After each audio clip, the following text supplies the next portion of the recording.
Donc bienvenue dans la suite de ce tutoriel concernant l'installation de VirtualMin dans le système Debian qui se trouve dans notre machine virtuelle VirtualBox. Alors pour rappeler l'étape précédente, nous avons téléchargé le système Debian au format ISO, une image démarrable. Ensuite, nous avons téléchargé le programme VirtualBox. Nous avons installé VirtualBox, vous l'avez fait.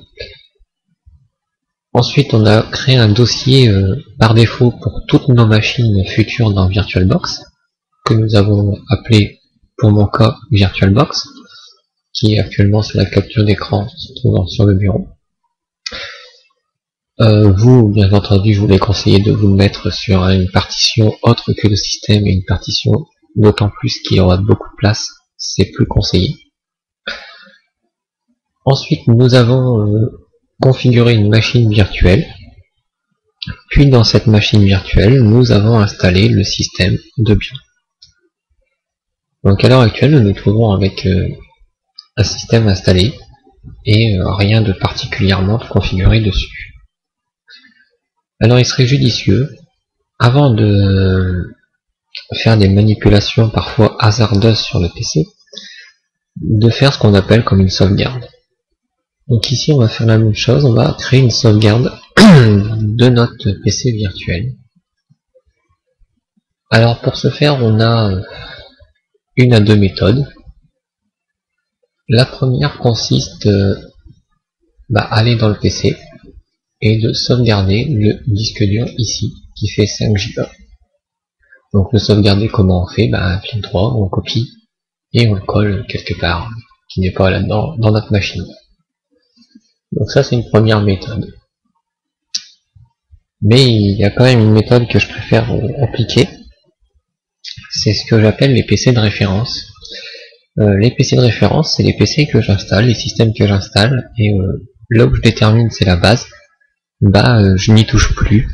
Et comme ça, si je veux modifier ça, je crée un duplicata de ce PC de base, puis je fais ce que je veux dans celui-là, je modifie à ma guise, et si ça me plaît, je garde une sauvegarde de ce PC-là, ça deviendra plutôt un PC normal que un PC de test, et puis si ça me plaît pas, le PC de test je fous à la poubelle, et au besoin, je reprends une copie de mon PC de référence. Comme ça m'évite de réinstaller le système à chaque fois, ou à la base du système qui est à chaque fois. Alors là, ce que je vais vous expliquer, c'est que pour l'instant, le PC de référence, c'est celui qu'on vient tout juste d'installer. Donc, ce PC de référence, il va subir après une évolution. C'est-à-dire, on va lui installer le VirtualMin avec le WebMin. Donc, à partir de cet instant, ça deviendra encore à nouveau un PC de base et de référence. Sachant que le premier, le tout premier, ça, après, c'est à vous de voir si vous considérez que d'avoir un système Debian sans VirtualMin vous est plus avantageux que d'avoir le système Debian avec VirtualMin. Ça peut l'être plus avantageux si vous utilisez tout le temps VirtualMin. Donc comme ça, vous faites des bêtises plus tard dans VirtualMin, vous pouvez revenir au point où vous avez installé Debian et VirtualMin, ce qui vous évite de le réinstaller. Ou ça peut être désavantageux, c'est si dans le cas où vous voulez plutôt réutiliser un PC mais qui n'est pas VirtualMin dedans. Donc dans ces cas-là, il faudrait réinstaller un Debian complet. Ou de garder les deux PC en tant que PC de référence. Ça sera à vous de voir. Donc pour la vidéo, on va pour l'instant garder ce qu'on appelle le PC de référence. Alors, pour l'instant, on va dupliquer ce PC. Donc pour le faire, on fait un clic droit cloner. Alors bien entendu, il faut que la machine soit éteinte pour que ça fonctionne. Si elle est encore ouverte, vous l'éteignez, vous le fermez. Et puis vous pourrez à nouveau faire un clone. Donc je clique sur clone. Il me dit voilà, le nom de la machine qui va être clonée va s'appeler clone de Debian. Bon, je lui dis ok, ça ne pose pas de problème. Donc on a soit le clone complet, c'est-à-dire il prend les fichiers de la machine, qui les renomme, puis le disque dur, et ceci ça fera une deuxième machine à part, ou soit il est lié, c'est-à-dire qu'il va prendre les fichiers de configuration, chacun vont être séparés, mais il sera lié par le disque dur. En gros, les deux machines auront le même disque dur. Ce qui n'est pas franchement recommandé dans ce cas, puisque nous voulons un double, un sur lequel on ne touchera pas, et un sur lequel on va pouvoir modifier tout ce qu'on veut. Et s'ils étaient liés, bah ça veut dire que celui qu'on touche pas, qu'on peut modifier, bah finalement on le modifie. Et du coup, on peut pas, on n'est pas en mode je ne le touche pas, on va dire. Donc il faut prendre le clone intégral, dans ce cas. Donc là ça va durer un petit moment. Alors le temps du processus du clonage du PC, je vais mettre la capture en pause, et je vous reprends juste après le clonage. Alors le clonage, hein, c'est bref, hein, ça va défiler jusqu'à 100%. Là vous voyez je suis à l'étape 2 sur 3, donc à l'étape 3 sur 3 à 100%. L'utilitaire va se fermer, et ici au lieu d'avoir Debian, j'aurai Debian, et puis le nom de la machine que je vais donner, c'est-à-dire clone de Debian, je crois. Donc à tout de suite, après c'est 20 minutes qui m'annonce, mais ça va être 10 minutes à peu près. Voilà, à tout de suite. Donc voilà, la capture du baiser du PC de base est terminée. Donc comme vous voyez, maintenant je me retrouve avec deux ordi. Et si je regarde dans le dossier VirtualBox, celui qui contient mes ordis, donc j'ai bien l'ordi Debian, l'ordi clone de Debian. Dans Debian, j'ai bien le fichier du disque dur. Et dans clone de Debian, j'ai aussi le fichier du disque dur. Donc maintenant, pour mieux se repérer entre Debian et clone de Debian, on va ce qu'on appelle créer des groupes. Alors des groupes, bah, imaginez que les machines c'est des fichiers et les groupes c'est des dossiers. Donc on va organiser nos machines, nos fichiers, dans nos dossiers, nos groupes. Alors pour faire des groupes, nous allons nous mettre sur notre PC Debian, qui est notre PC de référence pour le moment. Et avec un clic droit, nous allons demander de grouper. Donc maintenant, ce Debian étant isolé dans un groupe, ce groupe avec un clic droit, on peut le renommer. Alors moi j'ai pris l'habitude de mettre tous les noms de groupes en majuscule et tous les noms de machines en minuscule avec la première lettre en majuscule.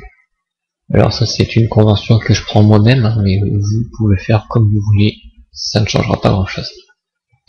Seulement côté organisation c'est plus pratique. Donc ici je vais l'appeler, c'est le groupe de référence. Là-dedans je mettrai tous mes PC qui seront de référence. Pour l'instant j'en ai qu'un, mais par la suite j'en aurai peut-être plusieurs. Ensuite, ce clone de Debian, et ben on va tout de suite le renommer en VirtualMin. Alors, pour le renommer, donc je reprends, désolé pour la sonnerie, ça n'arrivera plus, je l'ai foutu en vibreur. Ensuite on m'appelle jamais, il faut que j'enregistre pour qu'on m'appelle. Enfin. Donc comme je disais, pour renommer le PC ici, on va dans configuration, et le nom du PC comme on voit, clone de Debian, ben on va changer. Et je vais l'appeler VirtualMin. Alors je pourrais dire WebMin, VirtualMin, hein. Bref, on se comprend je pense. Et je dis OK. Alors ici le fait de renommer le nom du PC n'a pas renommé le disque dur. Et en plus on va voir ici le VirtualMin, ça va être un PC comme on dit, bah on pourrait dire que c'est un PC de système ou un PC de serveur. Donc là dans le cas présent, bah, c'est un PC de serveur. Alors maintenant c'est pareil que dans les PC de serveur, il y en a plusieurs, il y a les serveurs Linux, les serveurs Windows. Comme là on n'aura pas beaucoup de PC, on ne va pas pouvoir faire beaucoup de groupes. Donc pour l'instant on va choisir un groupe par défaut. Plus tard dans d'autres tutoriels, si on a l'occasion de créer d'autres PC, bah on regroupera tout ça un petit peu mieux. Pour l'instant on va faire comme on peut. Donc là je choisis de grouper VirtualMin dans un groupe que je vais renommer en serveur. dedans j'y mettrai tous mes systèmes de type serveur. Voilà. Donc une dernière petite étape, alors elle n'est pas obligatoire celle-ci, mais bon ça reste plus pratique dans l'ensemble. Oui, notre PC Debian a bien un disque dur Debian, notre PC VirtualMin a un disque qui s'appelle clone de Debian. On peut le laisser comme ça, hein, je vous dis, on peut le laisser comme ça. Mais si on voulait le changer, si on voulait aller jusqu'au bout des choses, ben on va voir déjà ce qui s'est passé au niveau de notre dossier VirtualBox, comment il a interprété ces groupes qu'on vient de créer il y a 2 secondes. Donc voilà comment il interprète ça. En fait, les groupes deviennent des dossiers, comme je vous l'ai un petit peu dit, et dans les dossiers on retrouve les machines. Donc c'est pour ça que je vous écrivez en minuscule avec une majuscule au début, comme ça je sais que c'est les machines. Et à l'intérieur, on a sa configuration avec ses disques durs. Et là, bah, comme on voit, clone de Debian, on aimerait bien appeler cette machine VirtualMin tout simplement. Ce qui serait plus logique dans ce qu'on fait depuis le début. Bon, là, vous allez vous apercevoir qu'on va avoir une petite erreur. Une petite erreur, c'est surtout quand on va démarrer cette machine. Alors, je vais vous faire voir cette petite erreur. Donc là, c'est Debian, lui, il n'y a pas de souci, il comprend que c'est Debian. Par contre, VirtualMin, vous voyez, il est en train de comprendre que c'est clone de Debian, alors que je viens de le changer. Donc si je démarre, je vais avoir le droit à une belle erreur. Vous voyez, échec d'ouverture, et là, comme quoi il n'arrive pas à ouvrir le fichier du disque dur. Donc c'est très simple, quand c'est comme ça, on va dans le gestionnaire de médias de fichiers, on enlève les disques défectueux, donc on les libère, et une fois libéré, on peut supprimer puisqu'il n'existe plus. Et bien oui, mais là maintenant on n'a plus qu'un seul disque. Bah l'autre on va aller le chercher en fait, vous allez voir. Parce que là vous voyez on peut pas ajouter. On peut copier, on peut modifier, mais on peut pas ajouter. Donc pour l'ajouter, on se met sur la machine, dans ses configurations, au niveau du stockage. Alors la première fois, vous vous rappelez, on avait joué avec le disque. Là ici on va jouer avec le contrôleur SATA, c'est ce qui est le disque dur. Et on va lui ajouter un nouveau périphérique de type disque dur. Donc on choisit un disque dur qui existe, on pourrait en créer un nouveau, mais le nôtre il existe, il est dans le dossier VirtualBox qui est dans le dossier VirtualMin. Et le disque il s'appelle VirtualMin. Donc on va aller chercher notre disque. Donc je vais dans mon bureau, mon dossier VirtualBox, mon serveur, mon dossier VirtualMin, mon disque dur VirtualMin. Je lui dis OK. Et du coup, mon PC VirtualMin, donc mon PC de référence, lui j'y touche plus. Et mon PC VirtualMin va devenir le PC où je vais installer VirtualMin. Alors dans la réalité, hein, vous pouvez tout faire sur le même, d'accord? Là, c'est pour vous expliquer un petit peu en même temps Oracle, VirtualBox. On peut créer des dossiers, on peut ranger ça. Et qu'on peut avoir le principe du PC de référence, surtout quand on fait des PC virtuels, c'est très utile d'avoir un PC de référence qu'on peut recopier comme ça au besoin. Donc nous continuons. Alors c'est comme je vous avais expliqué au début, hein, c'est pas parce que le PC, là, je l'ai appelé VirtualMin dans VirtualBox que dans l'ordinateur, le PC s'appelle VirtualMin. Hein, ça j'avais bien expliqué au début, que ça n'avait rien à voir. VirtualMin, c'était juste pour que...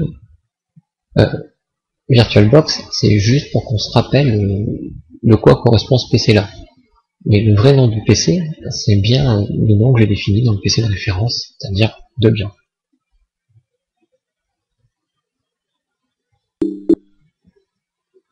Donc là, je me connecte toujours pareil.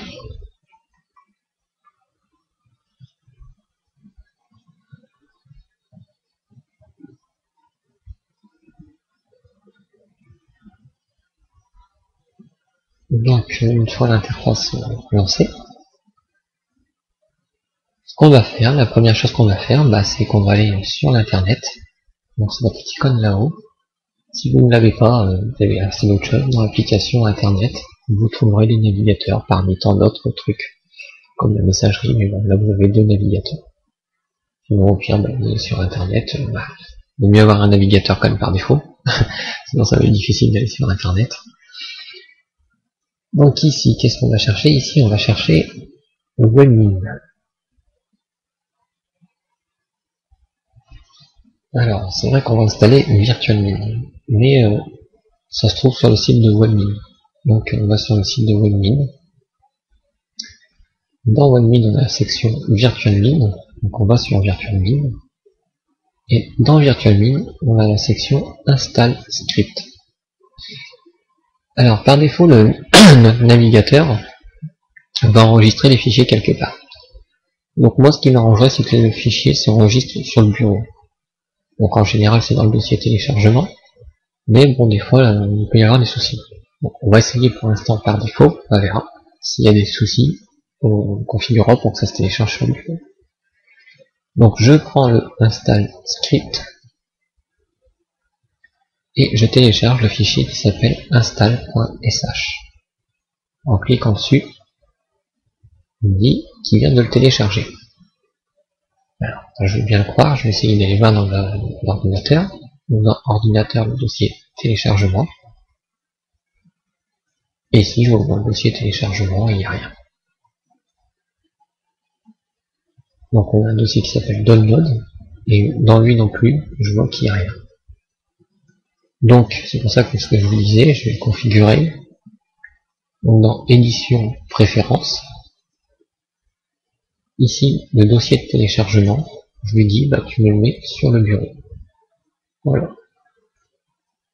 À nouveau, je retélécharge le fichier install.sh. Il nous dit qu'il a fini. On va vérifier. Et on a bien sur le bureau notre fichier install.sh. Ensuite, je vais laisser cette petite fenêtre ouverte ici, parce qu'on va avoir besoin de ces deux petites commandes. Donc pour ça, pour les taper les commandes, on a besoin d'un terminal pour taper des lignes de commande. Donc le terminal, il se trouve dans Applications, Accessoires. Alors attention, des fois on penserait que c'est Outils Système, mais non, c'est Accessoires. Et dans Accessoires, on a deux types de terminal. Le terminal normal pour tous les utilisateurs et le terminal du root, le super administrateur. Donc nous on prend le super administrateur parce que ce qu'on va faire, ça va modifier des fichiers dans le système qui vont demander la permission de l'administrateur pour pouvoir le faire. Donc quand vous installez des programmes, je vous conseille vivement de vous mettre en administrateur pour éviter ce problème de mot de passe qui vous demandera sans arrêt. Donc là je renseigne le mot de passe de l'administrateur et non pas de l'utilisateur. Et je suis bien connecté en route. À la différence si je prenais un terminal normal. Je prends un terminal normal. Vous voyez qu'ici je suis connecté en tant que tutoriel, le nom du compte sur la machine de bien. Là le nom du compte c'est route, sur la machine toujours de bien. Voilà, donc ça c'est une petite explication, une petite parenthèse sur les comptes d'utilisateurs. Donc ici, si je regarde, je suis sur /home/tutoriel. Rappelez-vous qu'à l'installation, le /home voulant dire la partition principale. Donc le C. Sur Windows, la commande pour afficher les dossiers, c'est dire. Bah, sur Linux, on peut taper dire, ça marche aussi. Bon, la vraie commande sur Linux, normalement, c'est ls, qui fait exactement la même chose que dire. D'ailleurs, avant, c'était pas possible. Avant, il fallait taper ls dans Linux et dire dans Windows. Mais maintenant, Windows aussi, c'est pareil. Si on va dans le DOS, l'invite de commande, on peut taper dire, il n'y a pas de souci parce que c'est Windows. Mais si on tape ls, on le connaît pas. Par contre, si on va dans le PowerShell de Windows, c'est un petit DOS amélioré. Bah là, on peut taper dire comme ls, ça marche. Donc ça, c'est ce qu'on appelle des alias. Dire étant l'alias de la commande ls. Ce qui veut dire que quand je tape dire, c'est comme si je tapais ls. C'est aussi bête que ça. Donc là, comme on voit, notre dossier bureau, il est ici. Alors il y a un truc pratique sur Linux, c'est bon déjà pour changer de dossier, c'est cd, change directory, d'accord, changer de dossier, un espace, et ensuite c'est le nom du dossier où on veut aller. Alors sur Windows on est obligé de se taper le mot en entier, mais sur Linux il suffit de taper la première lettre du dossier qui nous intéresse, comme là le dossier c'est bureau, puis d'appuyer sur la touche de tabulation du clavier, les deux flèches en sens inverse. Et vous voyez que tout de suite, il a compris que je voulais dans le dossier bureau. Donc là, je peux pas continuer sur la touche de tabulation parce qu'il n'y a pas d'autres dossiers qui commenceraient par un B. Mais si je faisais la même chose, par exemple, avec musique, comme on a musique modèle, donc si je tape M, la première touche de tabulation va me donner le premier mot qu'il trouve, et là il peut pas, parce que il se dit il y a deux mots. Donc il me dit il y a modèle ou musique. Alors si je mets un O après le M, c'est que ce sera modèle, et à l'inverse, si j'aurais mis un U à côté du M, il aurait compris que ça aurait été musique. Donc j'espère que vous comprenez un petit peu cette chose. Sinon vous pouvez très bien aussi taper CD bureau à la main si ça vous fait plaisir. Le but étant ici de arriver sur le bureau pour que si je fais un dir ou un ls, je vois bien mon fichier install.sh. C'est lui qu'on va exécuter, c'est notre programme en fait. Donc ici on va avoir besoin de cette commande. Donc chmod plus x install sh. Alors, je vais copier, je vais le coller sur un terminal, et vous voyez ça ne marche pas. Donc ça c'est des choses qui sont fréquentes. Donc je vais devoir le taper, donc chmod, donc chmod, bah, vous pourrez dire change mode, hein, changer le mode, plus x, c'est lui donner des attributs supplémentaires, moins c'est lui enlever des attributs, plus c'est lui ajouter des attributs, et l'attribut x voulant dire exécuter. Donc là je lui donne l'attribut exécuter. Donc je change son mode pour l'instant. S'il n'était pas exécutable, je vais donner un nouveau mode pour qu'il soit exécutable. J'aurais pu aussi écrire W pour qu'il soit write, donc qu'on puisse écrire et l'exécuter. Tout comme on en a aussi un autre qui est R, qui est read, qui veut dire qu'on peut le lire. Le W, on peut l'écrire, et le X, ça veut dire qu'on peut l'exécuter. On peut faire ça aussi sous forme de nombre, mais là, on va rester sur le plus basique, c'est-à-dire recopier ce que la doc nous dit de faire. Et on dit sur quoi on change le mode. Donc là, je le dis, c'est sur le fichier install.sh, je me change ça. Donc, voilà, il me répond qu'il n'y a pas d'erreur, donc c'est que tout se passe bien. Alors ensuite, là va venir la petite partie intéressante. C'est-à-dire que là, quand je vais taper la commande qui va suivre, donc c'est une deuxième ligne, ./install.sh, ça va déclencher l'installation. Donc, en d'autres termes, ici, ça va déclencher toute une série de lignes dans le terminal. Ce qui peut impressionner les gens. Donc, on y va, on tape ce qu'il nous dit, et on valide par entrée. Donc là, il nous dit, ce système supporte actuellement CentOS, CentX Linux, Debian 6. Bon, bah, c'est pas la peine de lire plus loin, puisque nous, on est ici, Debian 6. Et dans Debian 6, il supporte l'architecture 32 bits et l'architecture 64 bits. Ce qui est super, nous, on est ici. Donc, le programme nous convient. Donc là, il nous demande si notre système d'exploitation est bien supporté. Donc, on lui répond, oui, il est bien supporté. Debian, AMD. Donc on y va, on dit OK. Et là, bah, va s'en suivre toute une série d'instructions. Il va aller chercher des fichiers sur internet, il va les télécharger, il va les placer, les configurer. Cette étape elle est moyennement longue, hein, ça dépend de la connexion.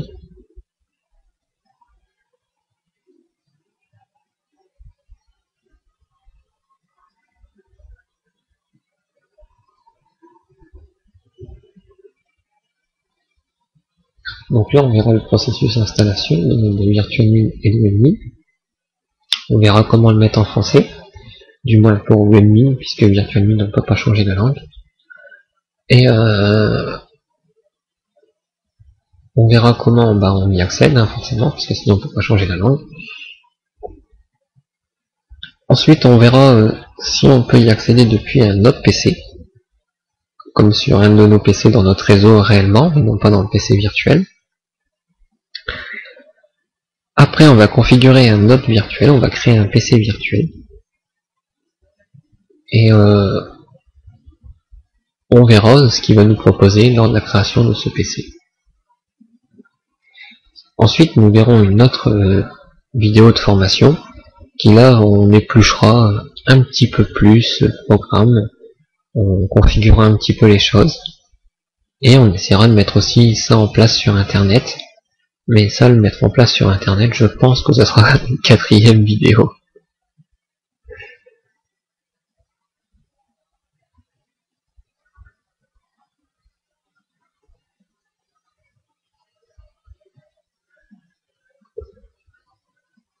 Donc l'avantage qu'il y a sur Linux, c'est qu'il nous dit tout ce qu'il fait.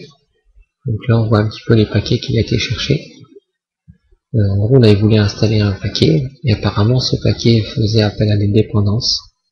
Donc il avait besoin d'autres paquets avant de pouvoir s'installer. Et là c'est ce qu'il est en train de faire, il est en train d'aller chercher tous les paquets qui lui demandent, le programme, pour pouvoir continuer son installation normalement.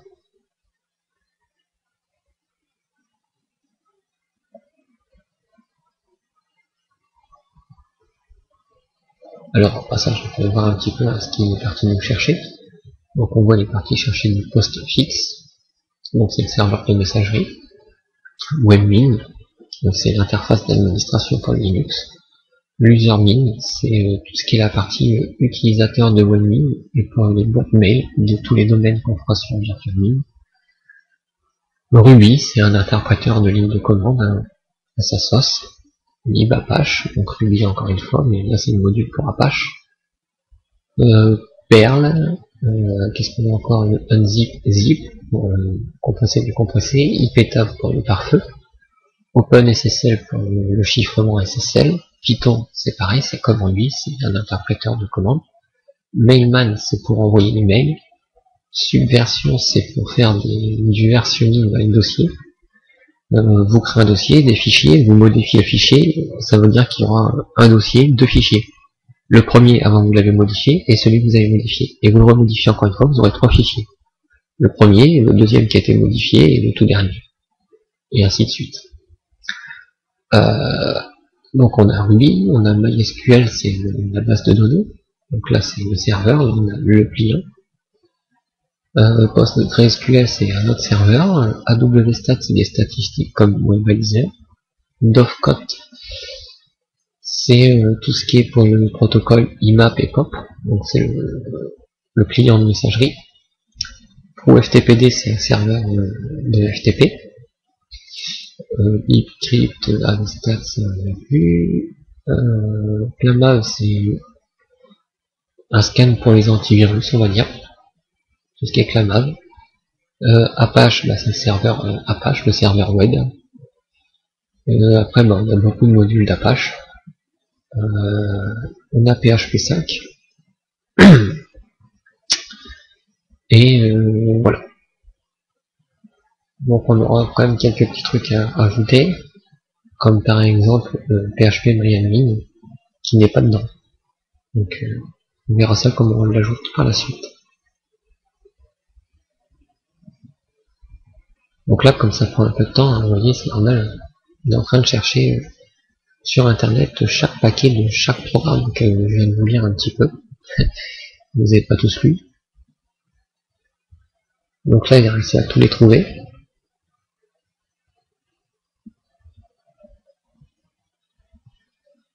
Donc comme maintenant il a réussi à trouver tout ce qu'il voulait et installer tout ce qu'il voulait, et là il continue une opération d'installation pour le Webmin.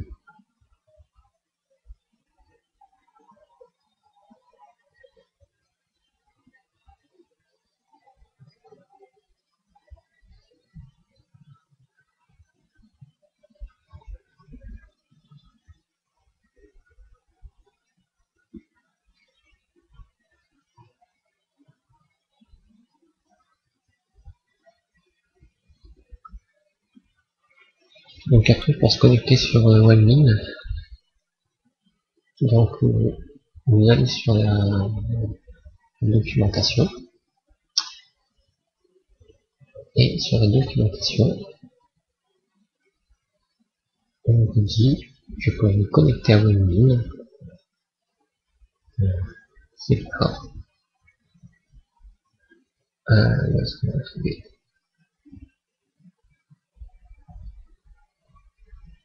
On va prendre la documentation du wiki.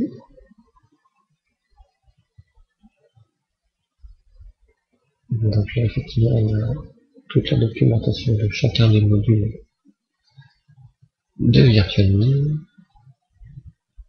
Limite, c'est en dessous. Non. Ah, c'est dommage. Dans laquelle, est-ce qu'il nous dit dans laquelle élément? Non, là c'est toutes les versions différentes entre eux. Normalement, si vous suivez les conditions d'installation, on vous explique à peu près comment faire. Donc là, je vais pas télécharger. Mais en d'autres termes, on se connecte sur le serveur, sur l'adresse du nom de la machine, et 2.10 000 sur le protocole sécurisé HTTPS. Donc vous allez voir ce que je vous dis après, quoi. Là je regarde ce qu'il fait. Donc, là il est presque en fin d'installation. Ce qui est dommage, c'est que j'aimerais bien vous le faire voir sur le site. Donc moi je pense que jamais, je vais juste chercher le script d'installation. Et après habituellement je l'installe directement. Et puis je me connecte à l'interface parce que j'ai l'habitude. Mais c'est vrai que si vous êtes chez vous et plus tard vous voulez retrouver l'information, il est plus pratique de savoir où ça se trouve.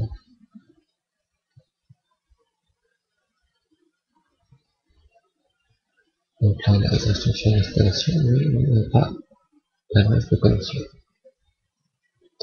Bon bah malheureusement, je crois que vous devrez le retenir.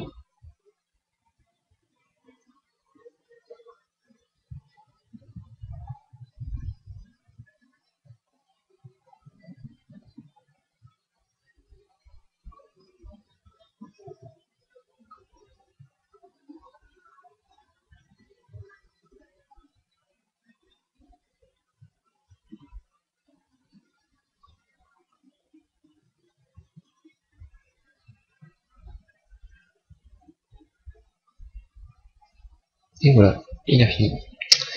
Donc il a fini parce que le curseur clignote et on revoit donc de là où on se trouve à la base. Donc l'utilisateur, la machine et à l'endroit dans lequel on se trouve. De ce côté-là, bah, ça on peut fermer le terminal. Pour le moment on n'en a plus besoin. Et dans notre navigateur internet, on va taper l'adresse https // alors la machine, je l'ai appelée Debian, c'est le nom que je lui ai donné. Et le nom du domaine, j'avais donné unixver.net. Donc là, je vais pas le taper. Par contre, je vais taper 2.10 000. Donc là, je me trouve sur l'interface de connexion de WebMin. Donc ici, je vous conseille d'y aller en route, puisque ça vous donne tous les privilèges. Vous pouvez y aller aussi en tant que tutoriel, ainsi comme moi vous avez créé un compte tutoriel, vous, votre nom avec votre mot de passe, vous pouvez y aller aussi, mais vous serez limité. Donc moi je vous conseille d'y aller en route. Donc route, et je vous conseille d'utiliser le mot de passe pour retenir. On se connecte, donc on dit vas-y, mémorise. Donc avant de passer ce poste d'installation, on va dans WebMin, dans Système, dans Langage et Thème, on va dans le langage, et ici, on choisit Français, et on change. On actualise la page, et du coup, notre WebMin il est en français. Donc je vous ai dit, là on est sur VirtualMin, donc lui il n'est pas en français, mais WebMin il est en français. Donc là on va répondre au questionnaire de préinstallation. Donc on va faire suivant. Donc en fonction de vos RAM, si vous en avez beaucoup, vous pouvez en délivrer pour le service. Si vous en avez pas beaucoup, laissez sur non. Par contre, dans un environnement de production, je vous conseille quand même de les mettre, d'en mettre pas mal. Le CLAMA, ben, c'est une espèce d'anti-spam, antivirus d'anti-spam. Le CLAMA, c'est l'antivirus. L'anti-spam, on va le voir juste après, je crois. Donc quand il dit noir RAM ou SRAM, donc là, faster, ça veut dire rapide, slower, ça veut dire lent. Donc si on divise, ça sera plus rapide, et si on divise, ça sera plus lent.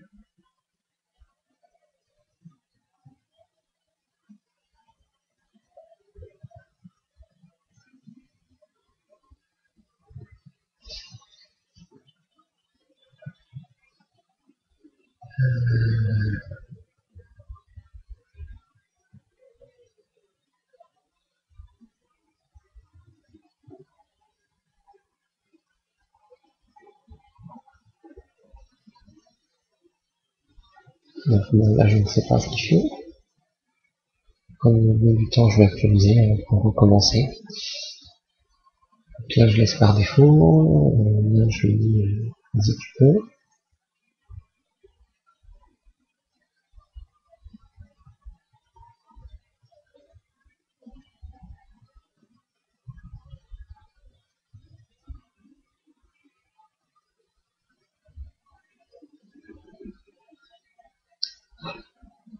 Peut-être que c'est vous, ou chez vous, ça passe plus facilement. Là, il a l'air qu'il n'a pas envie de se laisser faire. Donc je vais actualiser un petit peu, histoire de dire, bon,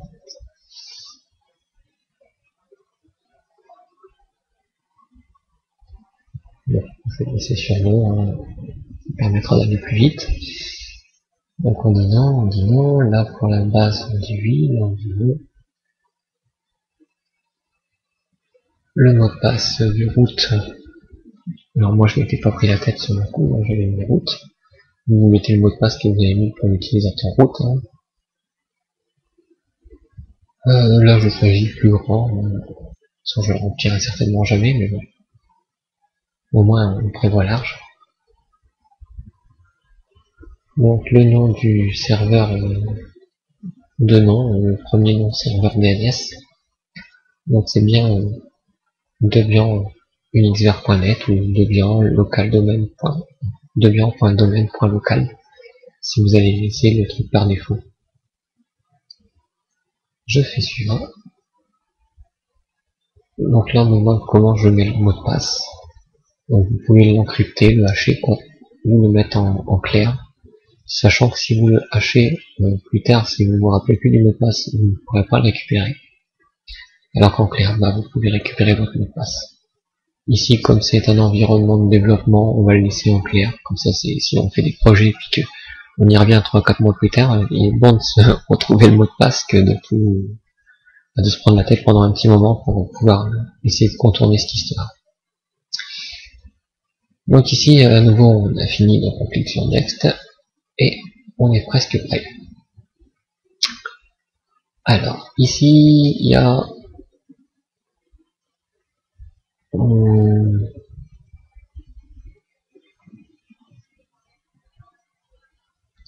pas grand chose, on va juste vérifier la configuration, ce qu'il nous dit.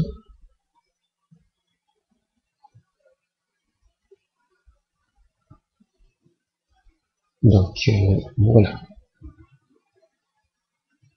Là je vois qu'il continue encore un peu. Vraiment il a fini. Donc il nous dit que là pour le moment ça va, de ce côté là ça va, là il a un petit problème au niveau de l'adresse IP pour les paquets sortants. PostFix Mail Server n'est pas configuré pour ça. Donc on va voir après pour lui. Ensuite le reste, là ça va. Là par contre ici il dit que l'adresse IP par défaut de la machine elle est détectée comme externe sur cette IP là, donc ça c'est ma vraie adresse IP externe, et que là pour le moment il est sur une adresse de ce type. Donc il nous conseille plutôt de mettre celle-ci, ça on verra par la suite. Et sinon tout le reste apparemment ça a l'air bon.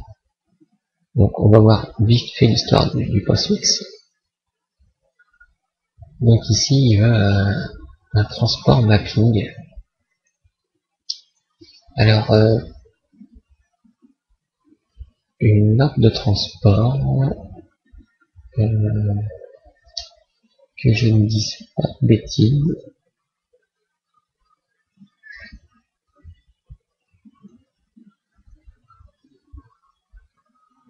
Alors, là, je vais aller sur un serveur.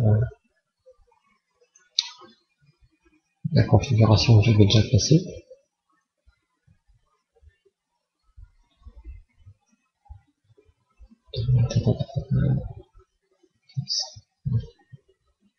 Postfix.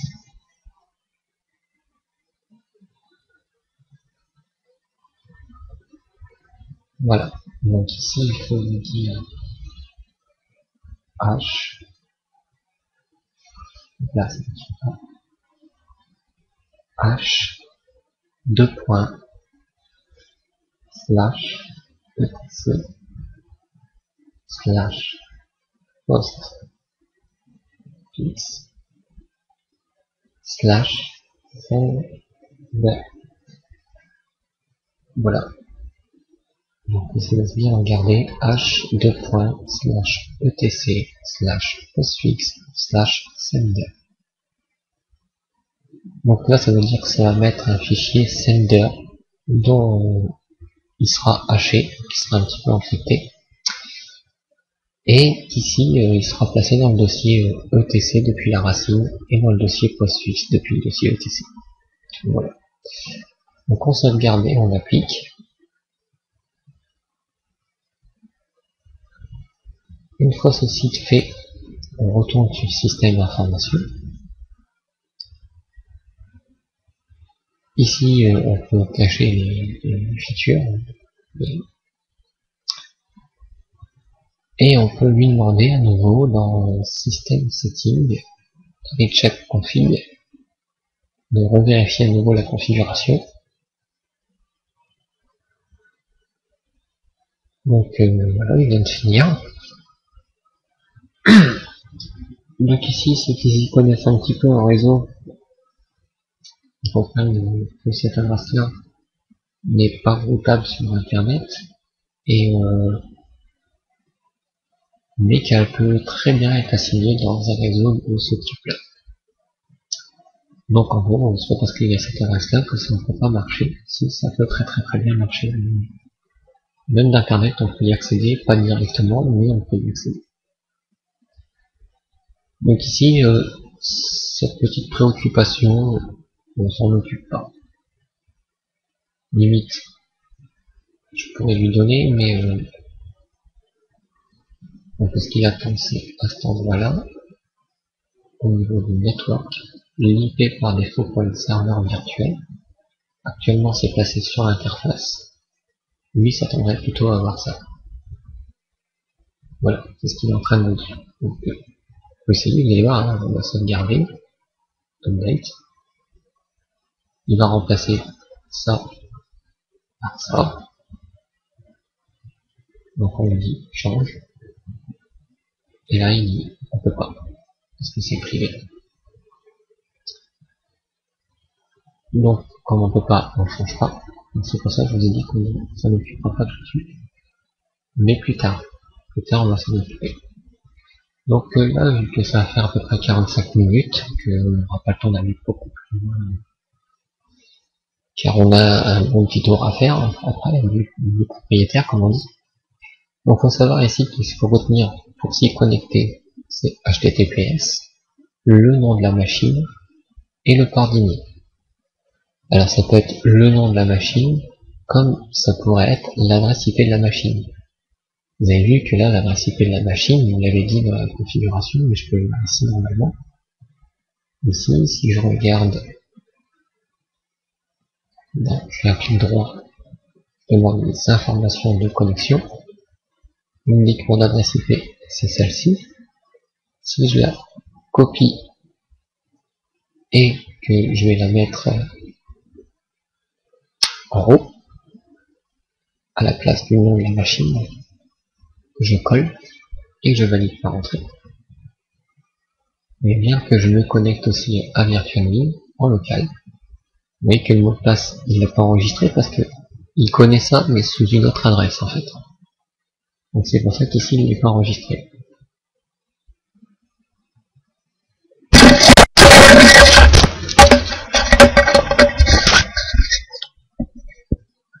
Oups, j'ai fait tomber le micro.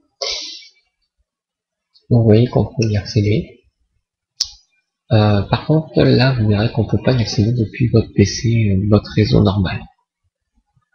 Donc on verra comment on fera ça dans un prochain tutoriel. Pour vous faire voir qu'après, c'est rare qu'on va aller dans le PC réellement par la suite. Donc là, on y avait besoin un petit peu au début, mais après, on va plus vraiment y aller. Donc je vous dis à la prochaine pour la suite de ce tutoriel. Donc là j'éteins la machine pour revenir quand on redémarrera la prochaine fois sur le début d'une formation avec la machine qu'on démarrera en même temps. Donc voilà, ce tutoriel est terminé. Je vous dis au prochain. Au revoir.